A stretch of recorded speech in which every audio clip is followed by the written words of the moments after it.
The NABH has come up with the new standards for medical imaging services, and they call it a second edition of the standards.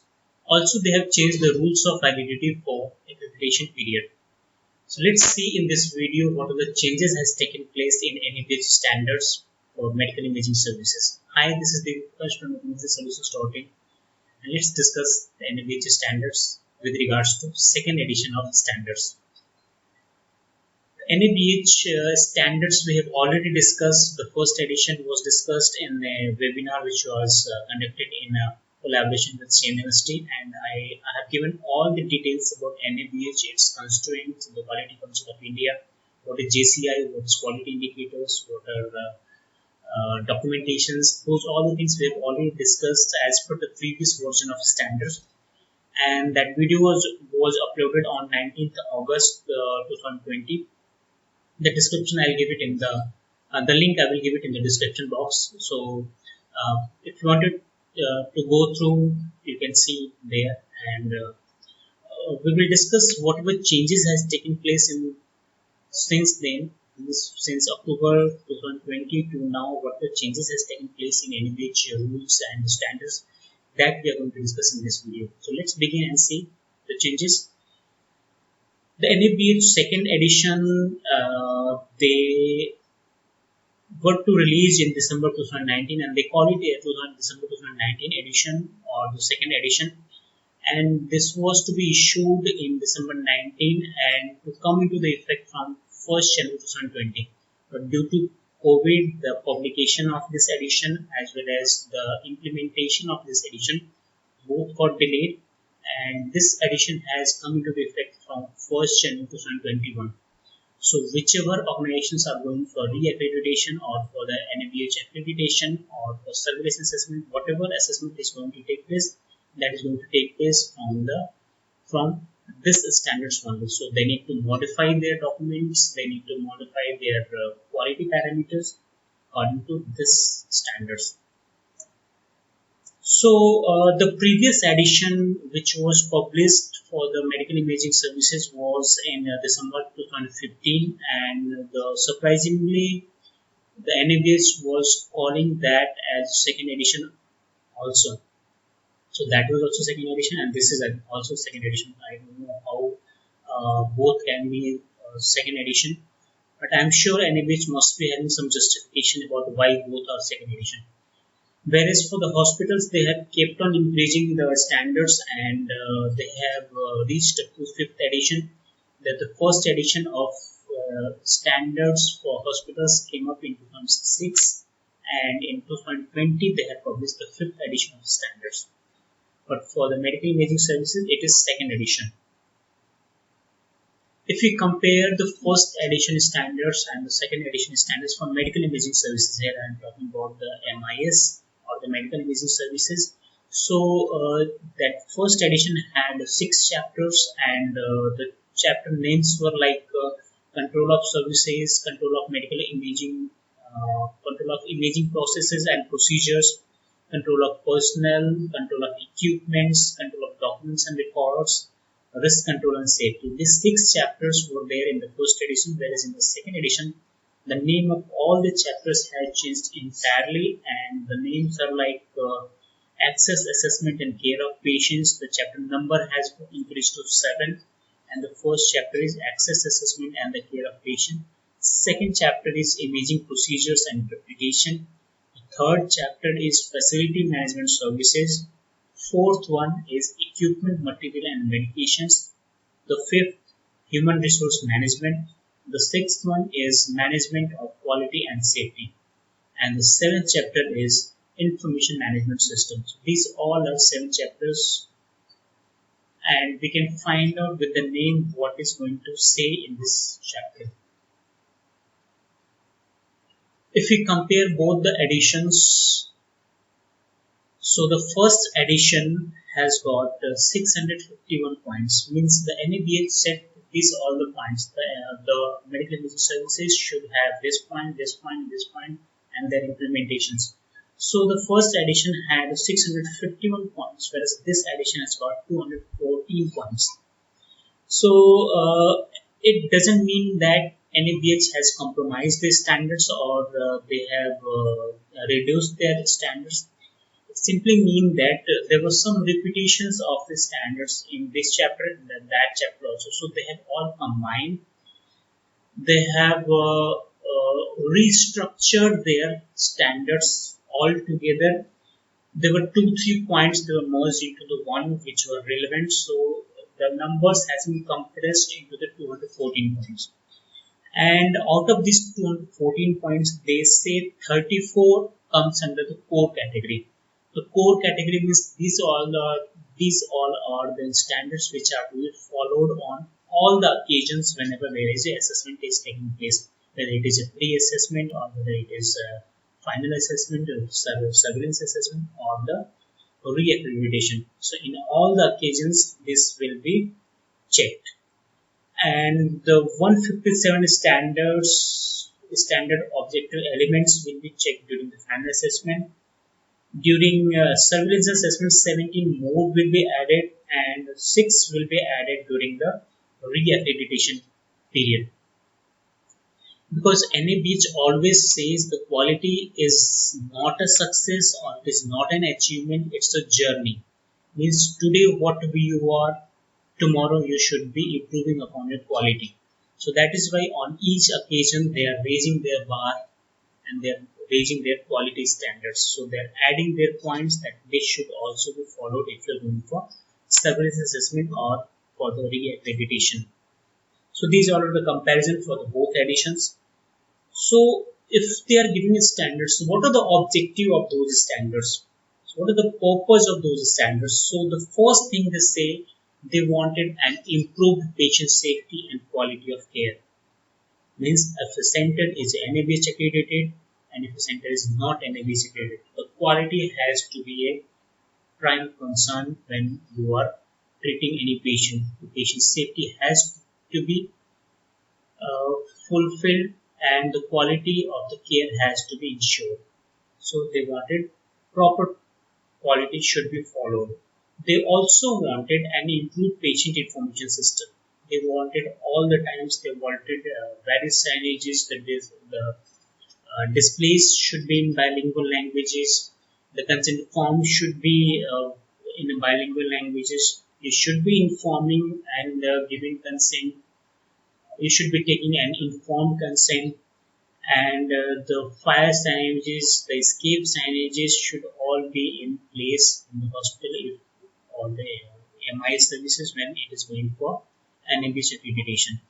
They also wanted the patient's rights to be protected. The rights and responsibilities should be displayed at a prominent place and that too in a bilingual language. So if the patient knows what are their rights, they can demand for that. So if you are not displaying, they will not be able to know it because many patients come with a different background. So that has to be displayed so that if someone who can read that, let it be in their native language so they can demand for their rights. So patients' rights has to be protected. They also wanted the staff satisfaction should be there with the safe and efficient work environment. They further wanted that it should be effective and efficient management of MIS.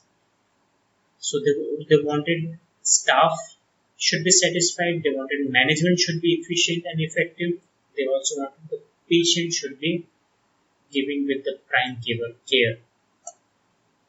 They also wanted the organization should ensure that various legal and regulatory compliances are adhered to, because number of times if any organization is following all the rules, all the compliances, then most of the things are going to be covered and many risks can be avoided, many accidents can be avoided if the organization is following all the rules. So they wanted to ensure that rigor and statutory compliances or the regulatory compliances are followed. They also wanted to provide a quality framework for insurance and empanelment organizations. Suppose any insurance organization wanted to send the patient to some hospital, if it is not following or if it is not certified by some organization, on what basis they will be sending their patients, or on what basis various organizations for which there are a number of lakhs of patients are there, like CGHS patients or the ECHS patients or the ESI patients. These empanelments are seeing the quality parameters. So if the organization is NABH accredited, then they will be sending your patients to that organization, else not. So the NABH provides a quality framework for these insurance and empanelment organizations. Now let's see what are the chapters of these standards says. So in chapter 1, the title is Access, Assessment and Care of Patients. So in all the chapters, what they have done is they have given an intent of chapter where they are saying what this chapter means for, and then they have summarized their standards. They are giving around 7, 8 points, 9 points in each chapter, and they are summarizing on the page 1. And on page 2 of that particular chapter, they have subcategorized those points into 3, 4, 5, 6, 7, 8 points, that this should be subcategory of those points. So like if I take the example of chapter 1 and the first point that says the organization defines and displays the scope of medical imaging services it provides. Means the organization should be displaying its scope of services. Means what are the facilities are there in that organization, whether it is doing X-ray or what it is there doing mammo, or it is a PET CT, or it is a nuclear medicine. Whatever it is doing, it should be showing on a display. That it is showing a scope of services of whatever it is doing or whatever it is not doing, that should also be shown on a display. The point number 1, it says the subcategory of point number 1, it says the scope of medical imaging services being provided are clearly defined and prominently displayed. So that's what I just mentioned, that it should be prominently displayed. The point number 2 says the patients are accepted only if the organization can provide the required medical imaging services. So the patient should be accepted only if you have the facility. Patient should not be treated that if you don't have this facility and we are then keep on sending from here and there using your ambulance. So that should not be doing. And the staff should be oriented to the medical imaging services. The third point, they say the staff should be oriented to the medical imaging services. Means there are a number of staff who are newly joined, so most of them do not know what are the facilities are there, what are the timings are there, what are the precautions should be followed in that particular case. So they are not aware. Many times it can be that they are not aware. So there should be a process, there should be policy, there should be some implementation that the staff are given for orientation training. Whenever they are joining, their training should be done first. Where are the fire signages, what are the fire extinguishers, what are the emergency codes are there for the hospital, those all the things also should be knowing in an orientation training. So the point number 2 says the organization has a well-defined registration and admission process. And the sub point that is mentioned in the red, that is a core point. So it should be there at the beginning of each assessment. The point says the organization uses written guidance for registering the patient, and a unique identification number is generated for each patient at the end of registration. So the unique identification number has to be generated for each patient. So that they are saying in their first point. Likewise, in the same second point, they say that all attempts are to make that unique identification number is maintained for each patient on subsequent visits. Why am I saying that all this reading out point is that whenever you are making the policies for based on these points, you should put all the things keep you in your mind. Now, suppose we wanted to formulate all these standards in our policies. What I did when I was preparing, I wrote down the first point as a scope of medical imaging services, and the sub-para point number 1.1 I displayed as a display of scope of medical imaging services, and the second point is patient acceptance criteria for medical imaging services. This is saying the same thing it was saying in that standard. The third point is says the staff orientation about medical imaging services. Whatever the policies we have, that we need to mention in these points. Again, the patient registration process, generation of unique ID numbers. What is the policy for that? And then unique identification number of on subsequent visits. So what is the policy for that? That we need to all write down in our policies.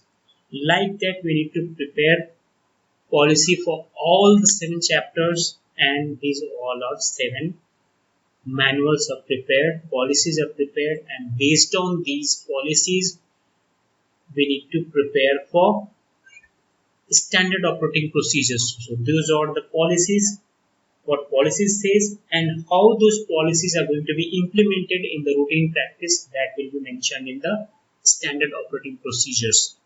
So we need to have a standard operating procedure for infection control. We need to have SOP for biomedical waste, rooms cleaning, equipment cleaning and disinfection, needle-stick injury. We need to have SOP for handling infectious patients. Then we need to have various committees are formed, like infection control committee, like committee against sexual harassment, and quality management committee. Like that, there are number of committee, radiation safety committee. Like that, there are number of committees are formed. How those committees are going to work, on which basis they are going to conduct their meetings, how they are going to conduct audits, those are the things will be written in this SOP. So this is a very important SOP. And then we need to have a SOP for quality indicators. What are the quality indicators we are going to follow, or how they are going to be improved, what are the data collection policies there, that is going to be mentioned in this SOP. Then we need to have a SOP for prevention and management of fall. If patient falls, or if patient falls, then how are we going to manage, or how are we going to prevent that fall? What is the SOP for that? Then we need to have a routine inspection of and maintenance of fire extinguishers. So we need to have a SOP for that too. And for the quality uh, parameters, or for the quality improvement, we need to have internal and external verification of reports. We need to verify our reports internally among all the doctors, and then we need to send our reports to externally to some NABH accredited organization which verifies your report, that you are doing, so that you are, whatever reports you are making, they are of a good quality. So you have to have an MOU with that organization, and you need to verify those reports at frequent intervals. And then you need to have a SOP for quality of images, and then the appropriateness of protocols, how protocols are going to modify, how frequently you are going to modify, that you need to mention in this SOP. You need to have SOP for handling of clinically relevant or irrelevant discordances. Suppose the reports you have sent it for verification internally or for externally, if some discordance occurs, how are you going to handle those things, that you need to mention in that SOP.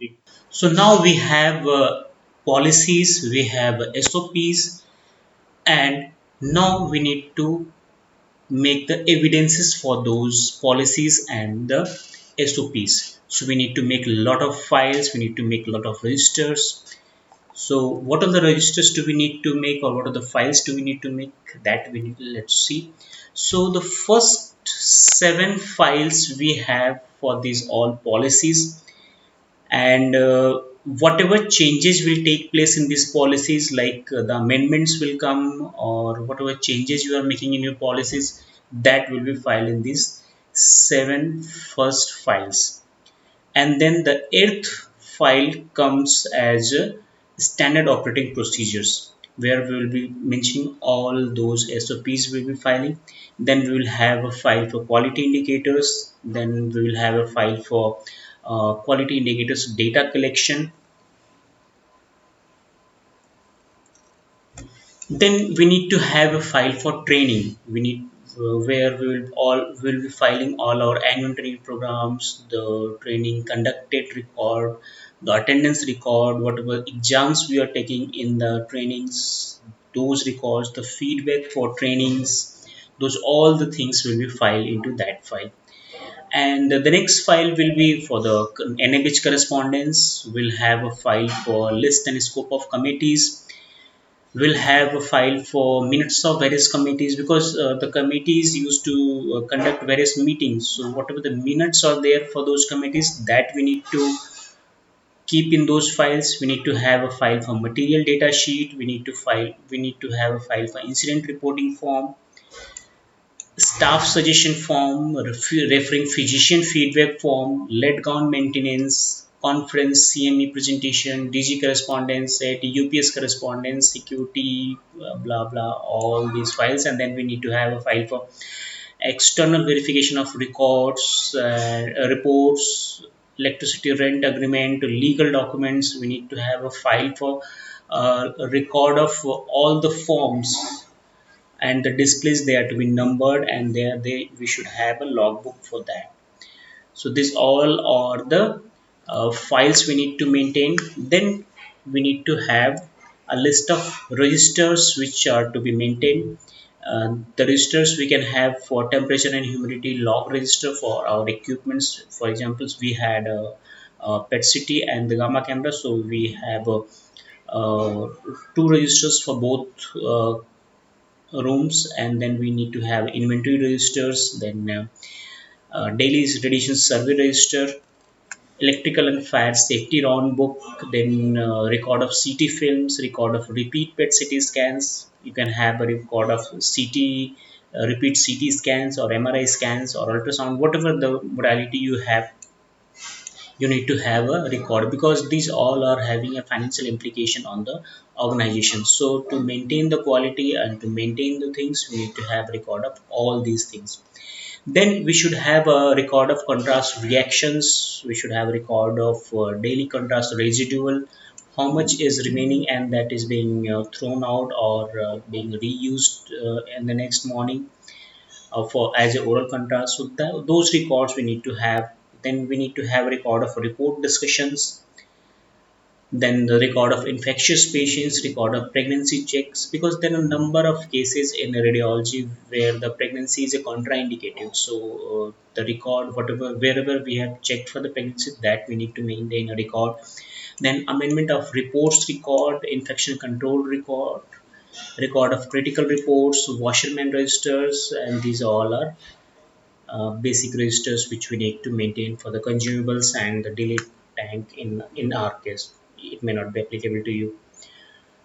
So once we are done with all these registers, files, policies, SOP, then we need to have a MOUs in place. We need to have MOU for ambulance, because many diagnostic services they do not have their own ambulances. So the MIS should have a MOU with an NABH accredited hospital, or they can have MOU with some ambulance providing organization which is following all the rules and regulations.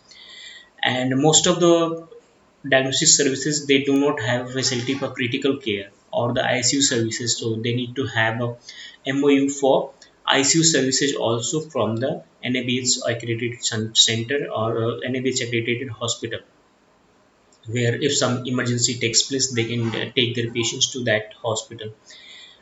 Then there are a number of cases which are conducted under the anesthesia and radiology for the patients who are not able to cooperate, or some patients who are claustrophobic, or the children patients who are not cooperating for the studies where long. So in that case you need to have a MOU for anesthetist. And in TMT cases or stress thallium cases, if you are having a MOU with the cardiologist, that will be a better. In most cases where stress thallium is being carried out, the nuclear medicine physicians used to supervise those TMTs. So in those all the cases they are authorized to do. But if you are having a MOU with the cardiologist, then it is better. And you should have a MOU for the external verification of reports. Some NABH organizations or some NABH hospitals, you should have a tie-up with some NABH hospital where you need to send your reports frequently for the verification for the quality. They can also send it to you and the vice versa for there, because if you are also NABH accredited, then you can also verify their reports. Once we have all these things in place, then we need to file the application for the NABH, and we need to upload all our documents. And they provide this Excel sheet where they ask for all those 214 elementary points, and they ask whether the system for those points are there or not. If the system is there, then it is implemented or not, and based on those implementations we need to score from 0 to 5 or from 1 to 5. So these all are self declarations, and we need to declare in all the 214 points, choosing the drop down from the actual sheet, whether the system is in place, whether the evidence for the working towards the implementation is there or not, and then the scores. And once we submit all these, then the assessor comes to verify all those things, and then he again mentions in that Excel sheet whatever we have submitted to the NABH. They again verify all those things, and then they also score us based on those scores. And if we complete all our non-compliances or the non-conformities with the NABH, and then NABH gives accreditation certificate to us. And the new rules which has taken place for MIS services is the validity of accreditation. Earlier, from the till the last year, the accreditation validity were for 3 years, and now they are giving it for 4 years validity. And accordingly, the surveillance assessment period and the re-accreditation period application, that is also changed. What they are doing while accrediting is, if some organization is having PET CT machine, then they are saying that they will not give the accreditation for CT, because the license is provided by the AERB is only for the PET CT, so they will not accredit CT. And regarding the high dose therapies facility, they say that they do not have mechanism for verification of quality, so they do not accredit the high dose therapy facility. Even if you have, or even if you have all the documents you have shown or the filed application, they will not accredit it to you. Regarding the SPECT and gamma cameras, since the authorization issued by the AERB is for SPECT machine, so they say that they will not be giving accreditation for planar gamma cameras. So they give only for SPECT.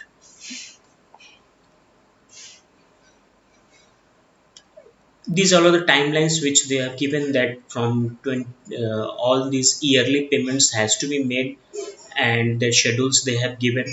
And for the surveillance assessment, they have set from T plus 21 to 24 months. When if that is 3 months of 2 years is remaining, you need to apply for, or they will be allotting some for surveillance assessment. And for the renewal of accreditation, we need to apply 6 months before the expiry of accreditation, that is T plus 42, or the timeline plus 42 months we need to apply for re-accreditation. Thank you so much. You can write the feedback in the comment box, or also you can mail our mail at support@nuclearbusinesssolutions.in. Thank you so much. Namaskar.